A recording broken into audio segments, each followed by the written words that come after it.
Assalamu alaikum, my dear class 6. Welcome to your English lecture for 19th May, Wednesday. Yes, students, today we are going to continue our lesson number 5, Scarface, from your Understand and Communicate book. Yes, students, now in this slide you have seen some words. You have to write down their meanings only on book. Remember to write down Urdu meanings on book. Okay? Nearby, करीबी, chased, पीछा किया, caught, पकड़ लिया, slipping, फिसलना, safely, हिफाजत से, skulls, खोपड़ियाँ, bent down, नीचे झुकना, pretended, जाहिर करना, fixing, ठीक करना, spat, थूकना. Spat is a second form of spit. Spit कहते हैं थूकने को. Robbed, मलना, थिक, मोटा, कोटिंग, तह, मोकेशंस, चमड़े से बने हुए जूते, लीप्ड, छलांग लगाना, रिकग्नाइज्ड, पहचान लेना, हग्ड, गले लगाना. Okay, ji students, today we are going to continue our translation from your lesson number 5, Scarface. In previous lecture, you have learned about its paragraphs and their translations. So today I'm going to continue it where we have left. Okay, ji. Listen carefully, students. Just as he was going out of the village, an old woman saw him. जैसे ही वो गाँव से बाहर जा रहा था, एक बूढ़ी औरत ने उसे देख लिया. किसको देख लिया? Remember, students? Yes, Scarface को देख लिया. And woke some of the people in the nearby lodges with her screaming. और अपनी चीखों से उसने करीबी झोपड़ियों में लोगों को उठा दिया. A whole bunch of them chased after Scarface. उनमें से अक्सर ने उसका पीछा किया. They caught him and took him to the chief's lodge. उन्होंने उसे पकड़ लिया और सरदार की झोपड़ी में ले आए. Scarface told the chief he had come to get the little boy. Scarface ने सरदार को बताया कि वो छोटे लड़के को लेने आया है. The chief told him that before he could go home with the boy, he would have to do something for him. सरदार ने उसे बताया इससे पहले कि वो लड़के को लेकर घर जाए, उसे उसके लिए कुछ करना होगा.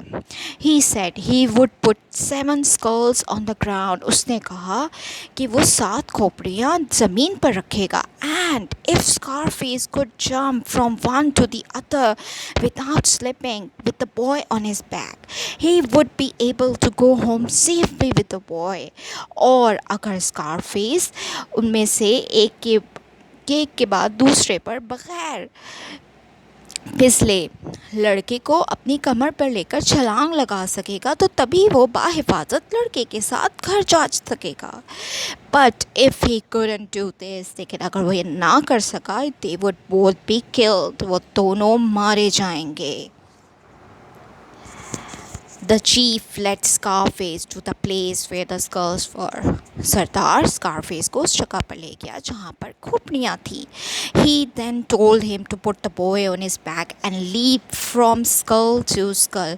और फिर उसने कहा कि लड़के को अपनी कमर पर रख कर एक खोपड़ी से दूसरी खोपड़ी पर छलांग लगाओ. Scarface bent down. Scarface नीचे झुका and pretended he was fixing the boy's shoes. और ऐसे ज़ाहिर करने लग गया कि वो लड़के के जूते ठीक कर रहा है.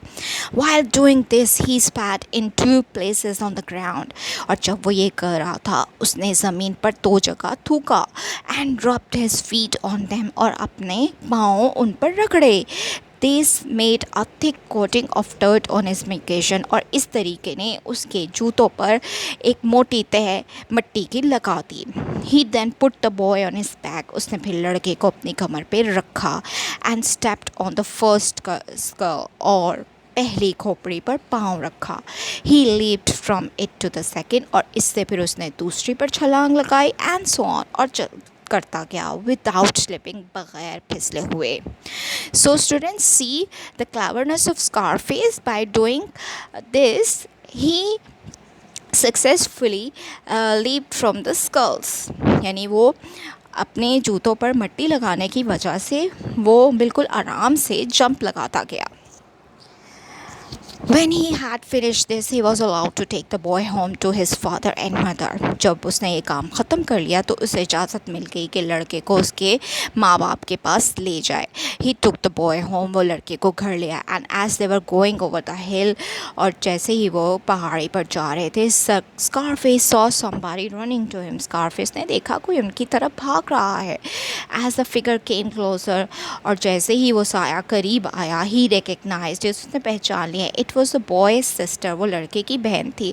She ran to her brother and hugged him. वो अपने भाई की तरफ भागी और उसे गले लगाया. Then she turned to Scarface and thanked him. और फिर वो Scarface की तरफ मुड़ी और उसका शुक्रिया अदा किया. The very next day they were happily married. अगले ही दिन उनकी शादी कर दी गई. They were also given a place to stay. और उनको एक जगह भी दी गई रहने के लिए. So student, this is it for the translation of this lesson number 5. Okay ji student, there is a homework and a task for you. This, as you can see right now, it is on your page number 36. First exercise of your book, meaning in context. ठीक है, यहाँ पे उन्होंने matching की form में दिए हुए हैं. स्टूडेंट्स रिमेंबर दैट कि आपने ये काम बुक पर नहीं करना है. You are going to do this work on your copies only. ठीक है, आप कैसे काम करेंगे? आप पहले वर्ड लिखेंगे स्कार. पहले तो आप हेडिंग देंगे मीनिंग इन कॉन्टेक्स्ट. फिर उसके बाद ए लिखेंगे स्कार, और स्कार का हम यहाँ से नेक्स्ट कॉलम से हम उसका मीनिंग ढूंढकर उसके सामने ही लिख देंगे. Do not write in a matching form.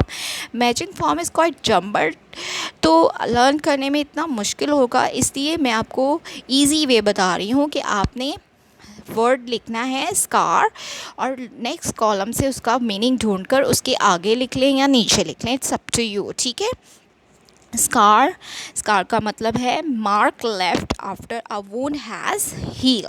ठीक है, अनाउंस्ड, अनाउंस का मतलब होता है ऐलान करना. Made publicly known. Treat, act or behave towards. Quest, search or persuade. Lodge, cabin or house. Moaning, uttering low sounds of pain. Sneaked, went quietly and furtively. Leap, jump.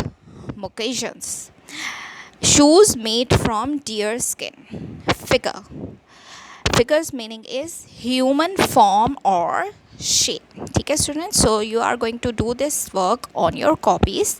Remember that do not write in a matching form. सबसे पहले आप word लिखेंगे और फिर next column से ढूंढकर उसका meaning उसके सामने लिख लें या उसके नीचे लिख लें. ठीक है students, this is your homework to do part A meaning in context on copies. Okay students, Allah Hafiz and take care of yourself.